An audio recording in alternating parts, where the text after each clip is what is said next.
Fala pessoal, tudo bem? Eu sou o Pedro Paiva. No vídeo de hoje eu vou te mostrar 8 dicas e hacks para você usar quando estiver criando um relatório ou dashboard no Looker Studio.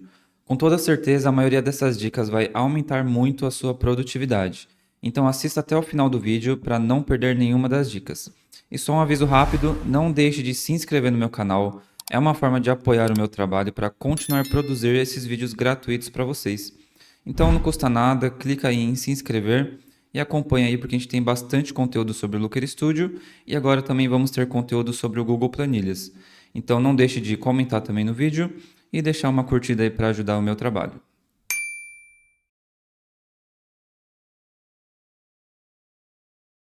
Vamos começar então com a nossa primeira dica de hoje, que é alterar os itens para o nível do relatório. Então, pessoal, imagine o seguinte: nós temos aqui um exemplo que eu criei bem básico, onde nós temos um menu inicial, com o nome aqui de relatório de vendas, um controle de período, um outro controle aqui suspenso e um botão de redefinir filtros. E no meu caso aqui, eu gostaria que esse menuzinho aqui replicasse para todas as páginas do meu relatório, sem que eu precise fazer isso manualmente. Então, nós temos uma forma de fazer isso. Vou aqui em editar, vocês podem ver aqui que a minha próxima página está em branco. E eu vou fazer com que aquele menu ele apareça em todas as minhas páginas do relatório de uma forma bem simples e bem rápida. Então, depois que você montou o seu menu e todos os seus controles que você quer que replique para as outras páginas, vamos aqui selecionar todos eles. Podemos aqui segurar o mouse e selecionar todos ao mesmo tempo. E vamos clicar com o botão direito em cima deles e clicar nessa opção aqui de alterar para o nível do relatório.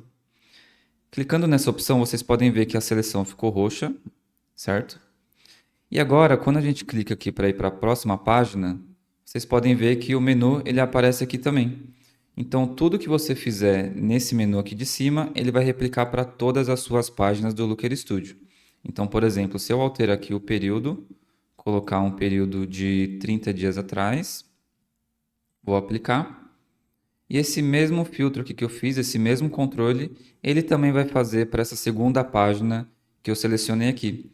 Então é uma forma de automatizar o cabeçalho aí e os menus e controles do seu relatório. E para retirar essa opção é muito fácil também. Então apenas selecionar tudo e clicar aqui em alterar para o nível da página, que já vai voltar ao normal como era o original. A próxima dica é muito simples, mas vai economizar muito tempo seu aí no desenvolvimento do seu relatório.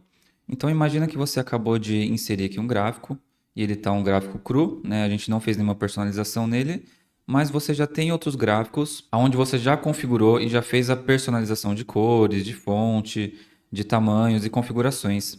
Então, para a gente ganhar tempo, a gente consegue copiar esse estilo e colar em outros gráficos que a gente inserir aqui na página de uma forma bem simples. Então, eu vou pegar aqui em cima desse gráfico, clicar com direito e vou aqui em copiar. Agora nós vamos aqui nesse outro gráfico que ele está de uma forma mais crua. Clicamos aqui com direito também e vamos em colar especial, colar apenas o estilo. Então, quando a gente faz isso, ele copia toda a personalização que a gente fez no gráfico para esse novo gráfico. Assim, a gente economiza tempo sem precisar ficar personalizando cada gráfico da nossa página. E essa função não serve apenas para gráficos. A gente pode adicionar aqui, por exemplo, um controle de lista suspensa. Vou colocar aqui em cima. Então, a gente pode fazer a mesma coisa aqui. Vocês podem ver que ele está de um outro formato. Deixa eu colocar aqui em cima. Ele está com fundo transparente, então se eu copiar aqui do de cima e colar o estilo aqui embaixo, ele fica da mesma forma, arredondado e com fundo em branco. Então ele funciona aí para todas as visualizações que nós temos no Looker Studio. Outra dica muito legal também que poucas pessoas conhecem é na hora da gente movimentar os itens da nossa tela. Então, por exemplo, imagina aqui que eu quero mover esse texto de relatório de vendas um pouco para baixo. Quando eu clico na seta para baixo, vocês podem ver que ele dá um intervalo grande de espaçamento, certo? E a mesma coisa para os lados. Então, para a gente ter maior precisão, a gente poderia ir pelo mouse mesmo, certo? Ou também segurando a tecla Shift do teclado com a tecla para baixo, com a setinha para baixo. Vocês podem ver que o intervalo de movimentação dele é menor. Então, caso você precise aí ajeitar o design, a movimentação aí dos seus itens, você pode utilizar a tecla Shift para ter uma maior precisão do local onde esse item vai ficar. Agora imagina que você queira fazer uma alteração nos gráficos da sua página, só que você quer selecionar todos ao mesmo tempo. Então, no caso aqui, eu tenho alguns cards de visão geral, e para eu selecionar todos ao mesmo tempo, sem precisar ficar clicando um por um, né? No nosso caso aqui, no nosso exemplo, são poucos cards, mas imagine que você tenha mais na sua página que você queira selecionar, cards ou qualquer outro tipo de gráfico. Então, a gente vai clicar em um deles, clicar com o direito e vir aqui em selecionar visões gerais na página. Então, quando a gente clica nessa opção, ele vai selecionar todos os gráficos desse mesmo tipo de visão geral aqui desse card. Então, é uma forma da gente acelerar o processo de selecionar. E aqui a gente vai conseguir configurar todos ao mesmo tempo, de uma forma mais rápida. E a mesma coisa funciona aqui para os gráficos também. Então, se eu clicar com o direito aqui em cima, selecionar gráficos de barras na página, ele vai selecionar todos os gráficos de barras que nós temos na nossa página aqui. Então, no nosso exemplo, é um exemplo bem simples, né? Tem poucos gráficos, mas no seu caso, se você tiver um número maior de gráficos e visualizações, ele pode te ajudar aí a selecionar todos ao mesmo tempo. Outro recurso muito bacana também é o alinhamento das visões ou dos gráficos. Então, por exemplo, imagina que eu tenho aqui essas visões desalinhadas, certo? E para a gente conseguir organizar esses itens de forma mais rápida, a gente pode selecionar todos eles, clicar com um botão direito em cima e temos essas opções aqui, ó, alinhar horizontalmente, alinhar verticalmente e distribuir. Então, aqui no caso, verticalmente, se a gente colocar no meio, ele vai alinhar todos no centro, no eixo vertical. E também a gente pode utilizar essa opção de distribuir horizontalmente. Ele vai pegar o espaçamento de cada gráfico e vai deixar uniforme, deixando um design e um posicionamento melhor na nossa página. Uma outra dica para a gente driblar aí algumas limitações do Looker Studio é a questão de ocultar os eixos dos nossos gráficos.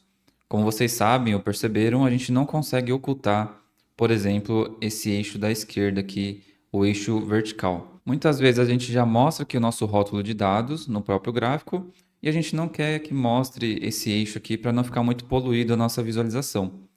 E nas configurações a gente ainda não tem nenhuma opção de apenas ocultar esse eixo aqui. Apenas a gente consegue ocultar todos eles. Por exemplo, nessa opção aqui, se a gente retirar tanto o eixo horizontal e tanto vertical, eles vão ocultar.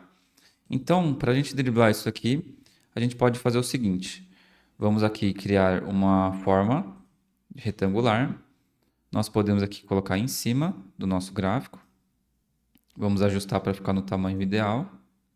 E nós podemos pintar da mesma cor do nosso fundo. Então, se a gente colocar aqui esse cinza da mesma cor, vocês podem ver que agora parece que não tem mais eixo, né? E o gráfico ele fica um pouquinho mais limpo.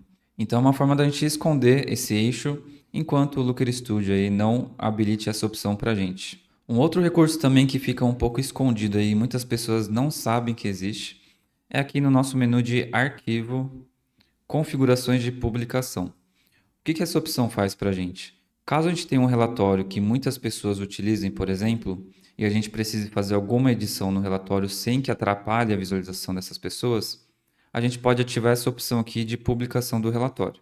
Então nós vamos aqui em ativar e podemos aqui também salvar. Vocês vão perceber que aqui em cima apareceu uma opção de versão de rascunho e clicando nele a gente pode ver uma versão publicada. Com essa opção a gente pode fazer alterações no nosso relatório, por exemplo, movimentar esse gráfico aqui para baixo. E todas as alterações que eu fizer na versão de rascunho, eles não vão alterar para a pessoa que está acessando o relatório. Eles só vão ser visualizados na hora que eu publicar essa alteração que eu fiz. Então, quando eu clico aqui em publicar, ele vai pedir aqui se realmente eu quero publicar essas alterações que eu fiz. Nós vamos aqui em publicar e pronto. Agora as pessoas já estão visualizando essa alteração que eu fiz. Então a gente pode tanto trabalhar aqui na versão de rascunho, ou a gente pode ver aqui a versão que foi publicada, que foi a versão que a gente acabou de salvar com o gráfico aqui embaixo. Caso você queira desativar essa opção, é só voltar lá no menu Arquivo, Configurações de publicação e vamos desativar essa opção e podemos salvar. Agora todas as alterações que você fizer vão aparecer em tempo real para a pessoa que estiver visualizando o relatório. Agora eu vou mostrar para vocês uma opção que pode economizar muito o seu tempo na hora aí que você estiver configurando o seu relatório. Nós vamos clicar aqui com o botão direito no fundo da página, em configurações de relatório, e aqui vai abrir para a gente o menuzinho propriedades. O que eu quero mostrar para vocês é que nessa opção nós temos aqui a opção de adicionar um filtro para a página inteira. Então, por exemplo, se você tem alguns filtros que você quer aplicar em cada página, ao invés de eu aplicar esse filtro em cada gráfico, em cada visualização que a gente tiver, eu posso adicionar esse filtro para a página inteira ao mesmo tempo. Então, eu posso configurar aqui o nome do filtro e criar aqui as regras que eu quero filtrar para que toda essa página responda a esse filtro que eu configurar aqui. E além do filtro, a gente também pode definir um padrão de período de data para toda essa página inteira, caso eu não quiser, por exemplo, utilizar um controle de datas aqui em cima. Então eu vou deletar aqui e vou voltar lá para a nossa configuração de relatório. Aqui a gente seleciona a fonte de dados, então, por exemplo, eu tenho a fonte de aba caixa, e a dimensão do período vai ser a minha data que eu tenho lá na minha base de dados. Então eu posso definir agora um período padrão para toda a minha página do relatório. Eu posso tanto ter um período aqui automático, ou tanto um período personalizado, onde eu vou escolher aqui qual que é o período padrão que o meu relatório vai ter. Então, a partir disso, eu não preciso mais ficar selecionando um período para cada gráfico que eu tenho aqui. E claro, pessoal, isso depende de como você quer construir o seu relatório. Se você precisa de um controle de períodos, então essa opção aqui não vale a pena para você. E mais uma dica que eu queria mostrar para vocês, imagina a seguinte situação. Um certo vendedor, ele sempre abre o relatório, ele sempre vem aqui no nosso controle de produto e seleciona o tênis. Então imagina que a área, o setor dele ele seja o tênis. E toda vez que ele abre o relatório, ele tem que ficar modificando esses filtros. No nosso caso só tem um aqui, mas imagine que seja vários, né? Para ele controlar ali as vendas do time dele. Então a gente tem uma forma da gente conseguir salvar essas pré-definições do filtro na URL do navegador. Vamos ver isso aqui na prática. Então vamos aqui no nosso menu de configurações de relatório. Aqui embaixo nós vamos ter essa opção aqui de links dos favoritos personalizados e a gente vai ativar essa opção aqui. Agora, se a gente for vir aqui na visão de visualização e alterar aqui esse controle de produto para tênis, vocês podem perceber que aqui em cima na URL ele alterou esse código. Esse vendedor poderia salvar esse link como favorito, por exemplo, e toda vez que ele for abrir esse link, já vai abrir com todos os controles que ele já fez. Então, por exemplo, se eu clicar aqui e carregar esse mesmo link que eu salvei, ele já vai abrir o relatório com o nosso controle de produto. No caso, pessoal, o controle de período ele não vai funcionar desse jeito. Só funciona os outros tipos de controles, de lista suspensa, lista fixa e alguns outros também. Pessoal, essas são as dicas do vídeo de hoje. Comenta aí embaixo se você conhece mais alguma dica que pode ajudar também na hora que a gente está desenvolvendo o nosso relatório. Então não se esqueça de se inscrever no canal. Os links dos nossos grupos do Telegram e do Instagram estão na descrição do vídeo. Não esquece lá de conferir e acompanhar a gente também nos outros canais. Pessoal, muito obrigado por ter assistido. Até a próxima.